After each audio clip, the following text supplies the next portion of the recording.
The place is Korea. The time, early October 1950. UN landings at Incheon have been successful. Troops of Major General Edward M. Almond's 10th Corps are mopping up around liberated Seoul. Now plans are made to sweep on north into enemy territory to crush the retreating Reds. New mission of the 8th Army is to continue its drive up the west coast. Objective, Pyongyang, North Korean capital. To weaken any strong Red resistance, the UN command plans an amphibious assault on the enemy's left flank. Should Pyongyang fall to the 8th Army, UN forces attacking from the east would swing northward, clearing northeast Korea of remaining Red troops. The 10th Corps is given this job. By mid-October, the Corps is ready for another amphibious operation. The 1st Marine Division embarks at Incheon. 7th Division troops go overland and sail from Busan. These two divisions, with the 2nd Engineer Special Brigade and the 1st Marine Air Wing, make up the striking force of 10th Corps at this time.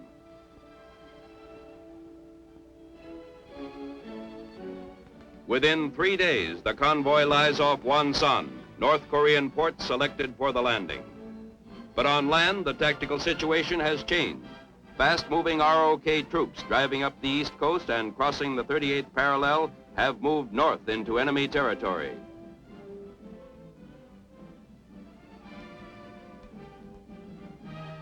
Covering 15 miles a day by rapid foot marches, they drive on to Wonsan.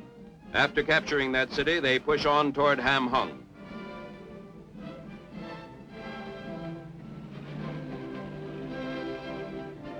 With beaches in friendly hands, the 10th Corps troops could land unopposed at Wonsan to support the 8th Army attack on Pyongyang. But landings must be delayed when the waters are found to be heavily mined. A few days pass while elements of the Corps stand offshore waiting. Then, as the Navy Task Force under command of Rear Admiral Thackeray succeeds in clearing paths through the intensive minefields, preparations for landings are completed.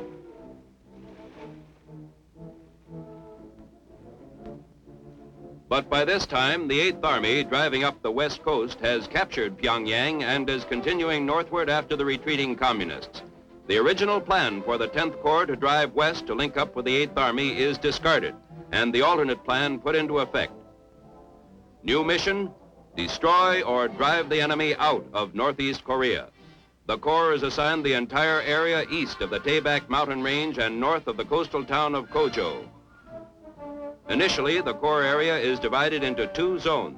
The 1st Rock Corps, now under operational control of 10th Corps, is assigned the northern zone. The 1st Marine Division takes over the area in the south. While the new situation is being assessed and plans are prepared for the general advance to the north, the 1st Marine Division, commanded by Major General Smith, lands unopposed at Wonsan. The main body of the Marine Division moves north to the Hamhung area. Remaining elements go west to Maejeon and south to Kojo to protect the Corps rear from roving bands of North Korean troops, bypassed by the 8th Army and 1st Rock Corps in their sweeping drives up the peninsula. These communist forces have organized into strong guerrilla bands. Moving north, they threaten to cut 10th Corps supply routes along its rear and western boundaries. Marines at Kojo are first to meet these bands.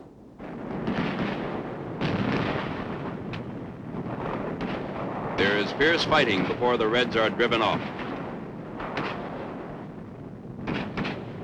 The guerrillas drift northwestward and are met by Marines at Maejeon.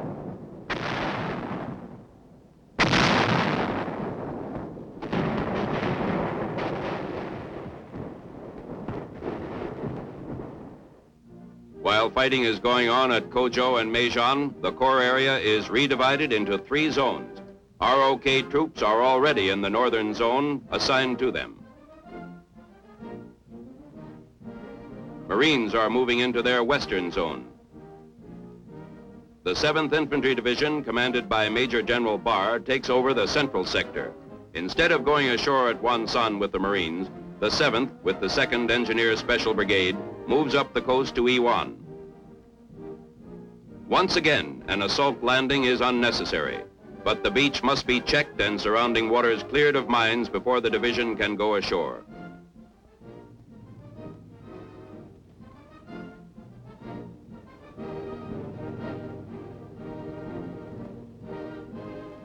As the 7th lands, its units quickly move inland.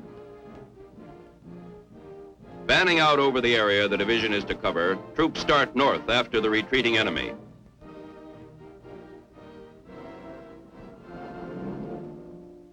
Meanwhile, throughout the entire Corps area where UN forces are in control, the command is busy re-establishing order in the pattern of democracy. Native specialists are called on to help with medical supplies and other civilian needs.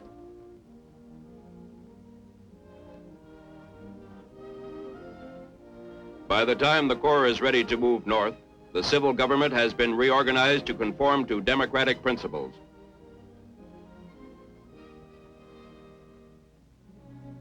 By the middle of November, the 3rd Infantry Division under command of Major General Seoul arrives from Japan, remaining in the Wonsan area to protect supply routes from bypassed Red guerrillas. Marine elements move north from Kojo and Meijan to join the main body of the 1st Marine Division, which is slowly probing its way toward the Chosen Reservoir. One reason for the slow, cautious advance is the stiffening enemy resistance. ROK patrols have reported encountering Chinese communist troops which apparently have moved down across the Korean border from Manchuria. These reports are confirmed when Marines bring in prisoners. Elements of several Chinese communist divisions are identified in the area. Weather and terrain also slow the advance. It's rugged, mountainous country all the way, and roads are bad.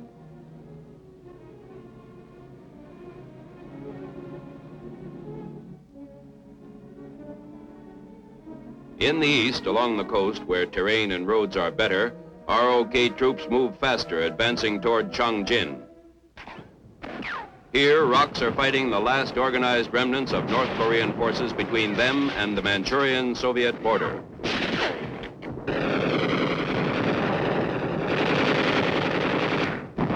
Offshore, UN warships soften enemy strongpoints.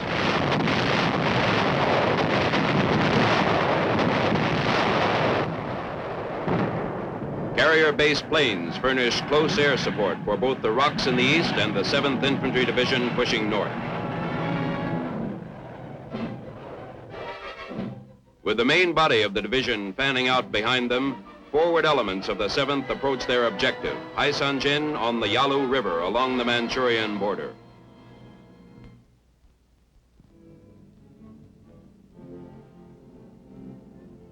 Other elements of the 7th Division clear the sector of bypassed communist forces. Less than 1 month after they landed at Iwan, troops of the 7th enter Haisanjin. There's nothing between them and Manchuria, except the frozen Yalu. By Thanksgiving, they have taken up positions along the river. To most of these men, the war appears to be over, or should be by Christmas.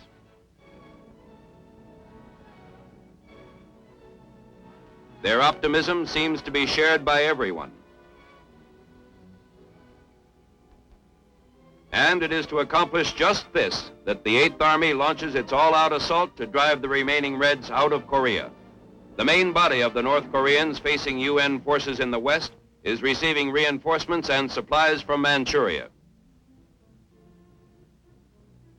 One of the main supply lines crosses the Yalu at Manpo-jin and follows the main highway south to the front.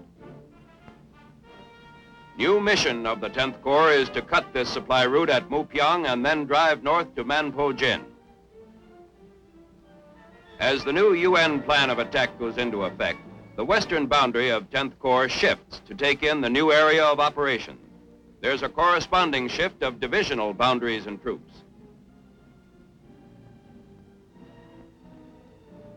The 3rd remains in the south. Marine and 7th Division zones swing westward. ROKs retain the northeast sector. Only the ROKs continue to drive northward. The 7th pulls back. Elements are ordered west to protect the right flank of the Marines, already moving to spearhead the attack. The 3rd moves north to guard the left flank. This new plan of attack presents the Corps Command with a difficult supply problem. The railroad ends a few miles beyond Ham Hung, and from there supplies must be hauled by truck. The main supply route, poor and in need of repair, cannot logistically support more than a division. On 24 November, the 8th Army launches its all-out assault. Forward elements of the Marines reach Udam. Suddenly and without warning, the Chinese attack. They check the 8th Army advance and block the 10th Corps at Udam. But the 8th Army's right flank receives the heaviest blow. It disintegrates, and Chinese sweep south in overwhelming numbers. Elements of the 3rd deployed to protect 10th Corps' exposed western flank. As for the Marines at Udam, it's no longer a question of advancing. Completely surrounded, they hold their position. Elements of the 7th Division on the right flank of the Marines are not so fortunate. Overwhelmingly outnumbered, they are driven back and trapped on the east side of the Chosin Reservoir. In desperate fighting, these heavily depleted units withdraw to Hagaru.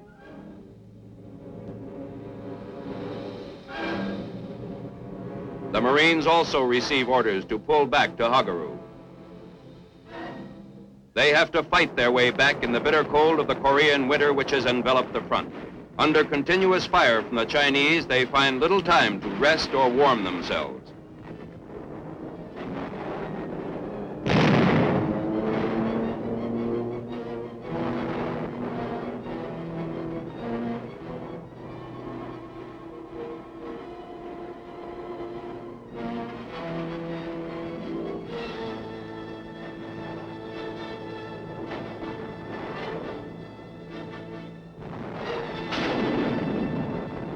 Close support by the Air Force and Marine Air Wing helps balance the power for the UN. After the initial surprise assault, they keep the Chinese from massing for a major attack against the 10th Corps.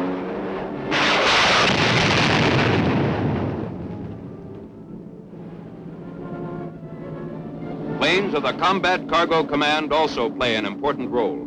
Without regular airdrops of ammunition and essential supplies, it would be difficult for any of the encircled units to get out.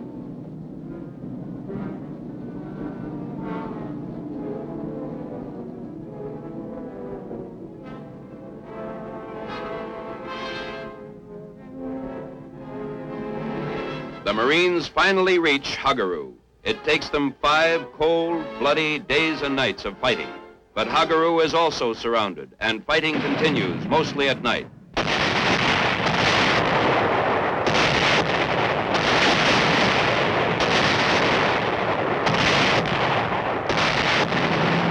In the daytime, planes take over, pinning the enemy to the hills.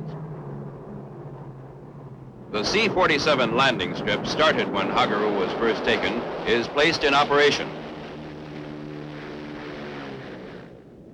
A steady stream of planes brings in supplies and takes out wounded and cold weather casualties. With Hagaru only 20 minutes by air from Hungnam and only 4 hours from Japan, the mortality rate, even among the seriously wounded, is surprisingly low.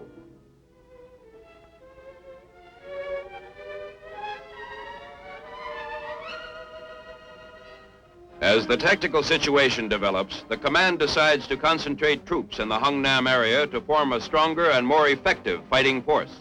The 3rd Division is ordered up from the south. The 7th Division and 1st Rock Corps are ordered down from the north.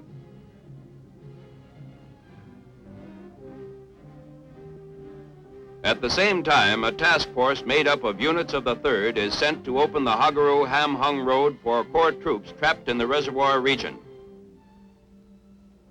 The task force starts toward Koto. Other elements of the Corps deploy in the mountains east and west of the rescue road to hold back the main body of Chinese. Opening the road is slow work. Roadblocks have to be removed. The Chinese must be driven out of the hills on either side, and once the road is cleared, it must be held open.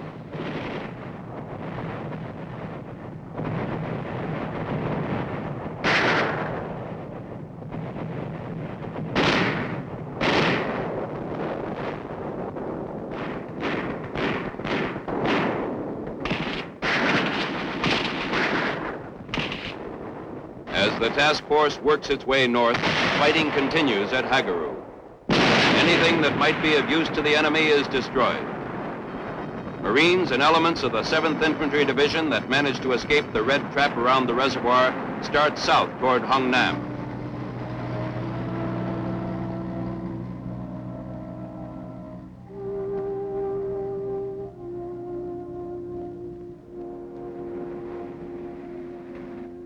Flank and advance guards move to the sides and ahead of the main body of troops to drive back the Chinese.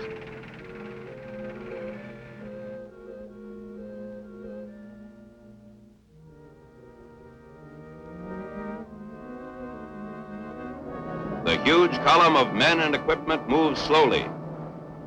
Often it must stop in the cold, sometimes for hours while engineers repair the road.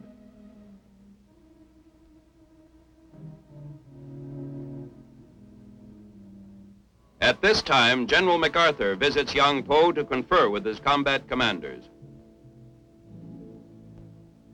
As a result of this conference, the UN commander orders the 10th Corps to withdraw from northeast Korea, and an evacuation area is prepared around Hamhung and the port of Hungnam. The defense perimeter is established as each infantry division and the Rock Corps is assigned a sector. During the day, troops patrol the area in front of their forward positions. At night, they withdraw to prepared defensive positions within the inner perimeter. All the artillery of the 10th Corps is concentrated on the beach. Coordinated with guns of warships in the harbor, it provides a curtain of steel for the entire perimeter. With the problem of defense solved, the Corps Command turns its attention to the problem of evacuation. Before a method is decided upon, every available means is considered. Overland is found impractical due to the poor roads and the distance involved. Because of the limited number of planes available, a mass air evacuation is also held to be impractical. Evacuation by sea is the logical means. Already a number of vessels are in the harbor. More can be diverted from other Korean ports and from Japan. Busan, the destination of the 10th Corps, is little more than a 24-hour trip by sea. The Navy is confident that by utilizing turnaround shipping, enough will be available to complete the evacuation.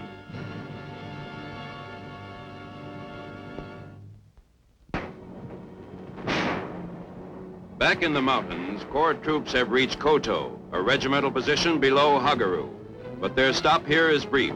Within a few hours, they begin breaking camp and prepare to start down through the mountains to Hungnam.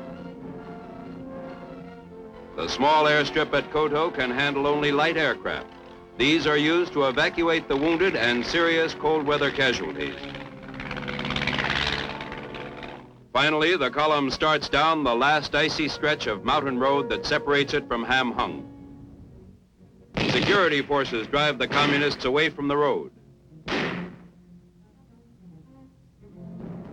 But a few miles outside of Koto, where the road crosses the face of a steep cliff, the Reds have destroyed a vital bridge. Within a matter of hours, the Combat Cargo Command is preparing to send a new bridge by air. A short time later, 8 C-119s, each carrying a span of the bridge, are over the column.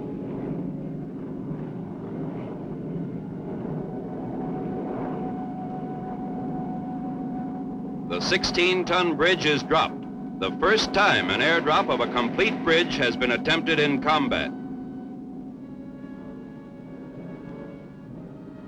A few hours later, the column is again on the move.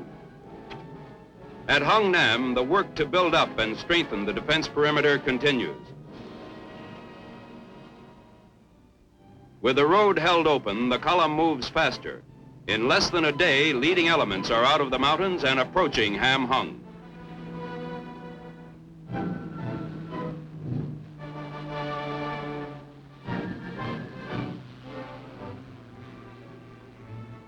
Camps have been set up in the port area. With dock facilities limited, a landing craft shuttle service has been established to carry troops to the ships in the harbor. The wounded that were not flown out earlier are the first to be evacuated.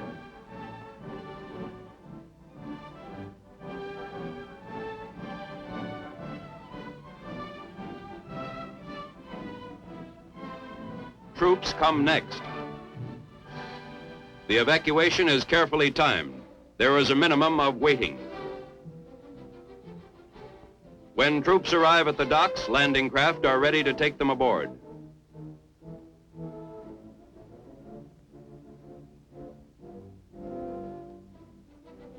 Organizational equipment follows. The amount of equipment being brought out is evidence of how completely the situation is under control during the withdrawal. 10th Corps units have been ordered to bring out everything. They are doing just that. Nothing is left behind unless it is completely useless.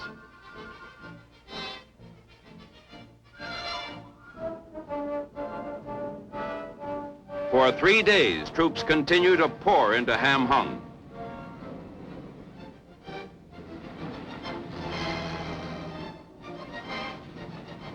Elements of the 3rd Division keep the road open.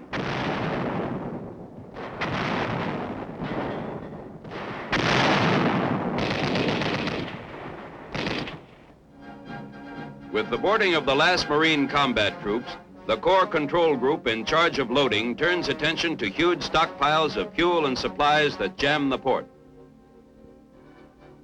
North Korean civilians are called in to help. Following the plan of evacuation, the rocks are pulled from the perimeter and outloaded. Many rock units have been taken out earlier from ports further north. As the evacuation progresses, fighting around the perimeter continues.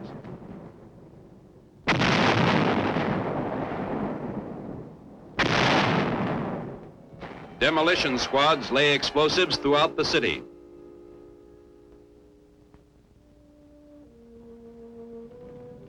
The perimeter tightens.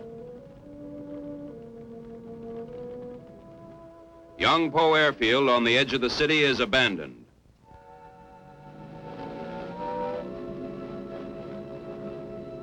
The 7th Division is the next to board ship. Again, the perimeter tightens. Big guns of the fleet continue to pound the Chinese in the hills.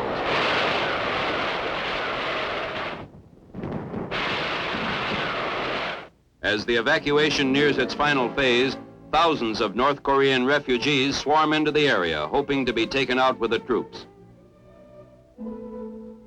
As many as possible are evacuated. Demolition squads destroy everything that might be useful to the enemy. Finally, the 3rd Division begins to move out. The perimeter shrinks to a beachhead, held by one lone battalion. Warships cover their withdrawal.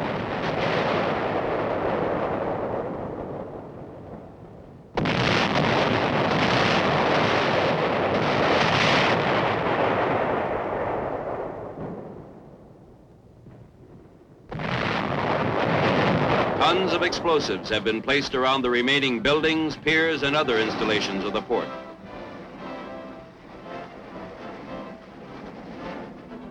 The day before Christmas, the last battalion of the 3rd Division is evacuated, and what remains of Hungnam is abandoned to the enemy. After the last boat leaves shore, the order is given and the entire port blown up.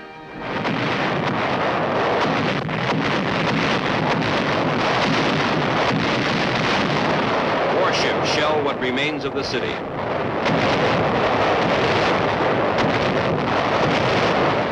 Within 2 weeks from the time it was ordered, evacuation of the 10th Corps is completed. Over 200,000 troops and refugees have been evacuated, and along with them, 350,000 tons of supplies and equipment, and 17,000 vehicles of every kind. Not only has this huge UN fighting force been evacuated intact, but within 7 days, 10th Corps units are again battling the enemy in Central Korea.